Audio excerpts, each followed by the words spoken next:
Hey y'all, welcome back to my channel. What I want to talk about today is the hardship or the difficulties that come with creating a new identity for yourself. It's so easy for people to look at a situation and say, okay, since I'm in a new environment, I could become this whole entire new person. I realize that it's not that easy.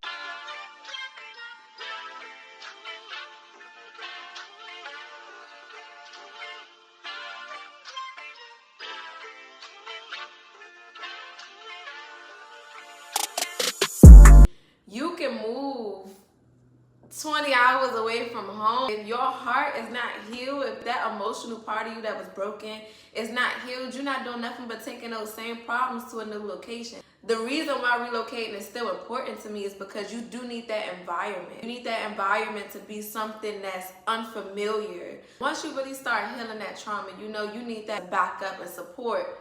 The version of me that I was when I was back home, I wanted to disconnect with her completely. Like, I didn't want anything to do with the version of myself that I was when I was back home, because I felt like it was so much pain connected to her. It was so much trauma and hurt. I wanted to make this move and I wanted to rebrand myself completely. That girl that led me through those tough moments back home is still the same girl that's in me today. And what I mean by that is understanding that there's no separation. There is no difference between who I was then and who I am now. The only thing is that I'm actually taking the time to heal. The version of me that knows how to deal with conflict, the version of me that hurt, the version of me that cries, the version of me that's emotional, the version of me that's defensive, the version of me that's loving and nurturing and caring and transparent and honest with herself and honest with others. All of those versions of me make me wholeheartedly who I am.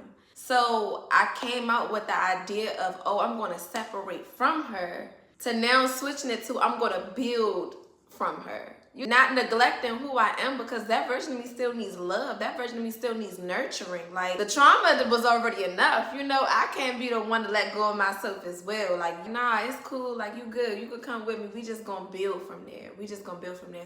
That's the season that I'm in right now. Like, trying to build off of what was broken. Reclaiming my power from what was taken, and making decisions that ultimately align with where I want to be. That's another big thing that in your 20s you can get lost in. Like, we think that the decisions that we make right now, oh, we young, it don't matter. It matters, y'all. The decisions that you make today will mold and shape your future. Like, whether that's next week, next month, whether that's next year, like, all of that is your future. You gotta take it serious. I don't know where in translation they got lost that you don't have to take your 20s serious. Like, and I'm not even being contradicting. I'm not saying you ain't supposed to party. You gotta be all tight and Judge Judy. Like, nah, you still have fun. You can still enjoy yourself, but know yourself. Or be putting in the work to understand and know yourself, because I still don't know who I am. I can be very honest and transparent about that, but I have a really good idea. I have a really good idea of who I am and what my purpose is and why I was brought to this earth realm. And now, whether that may change or not within the next few years or the next few months, who knows? But I could be transparent enough to say, okay, I know that this is what I want. So I know that there's certain things that I can and can't do if I really want to achieve that. I fall short, because everyone falls short. But the structure that I'm preaching right now to other people, that I preach to my friends all the time, I'm in my 20s, I have fun too.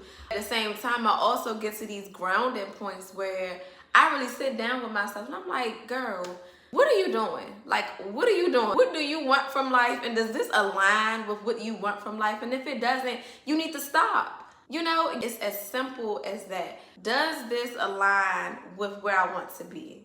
Does this contradict where I want to be? The answer is yes or no to either one of those questions. You know that the ball is in your court to make a decision. To make a decision. As a Black young woman at that, it is so important to be decisive. You need to know what you want. To know what you want, whether that's what you want out of a relationship, what you want out of your friendships, what you want from yourself, what you want from your job. Like, what's your drive? What wakes you up and motivates you to keep going in the morning? Like, you have to choose. You have to choose, because if you don't, you'll have the rest of the world deciding for you. You have your family deciding for you. You'll have your friends deciding for you. Getting in your head, all types of opinions and narratives, and it's like, it's just coming. And you don't have no defense mechanism to say, no, that's not what I need to hear. Or no, that's wrong advice. Like, you need to be able to have a foundation to build off of for yourself. Hey y'all, good morning.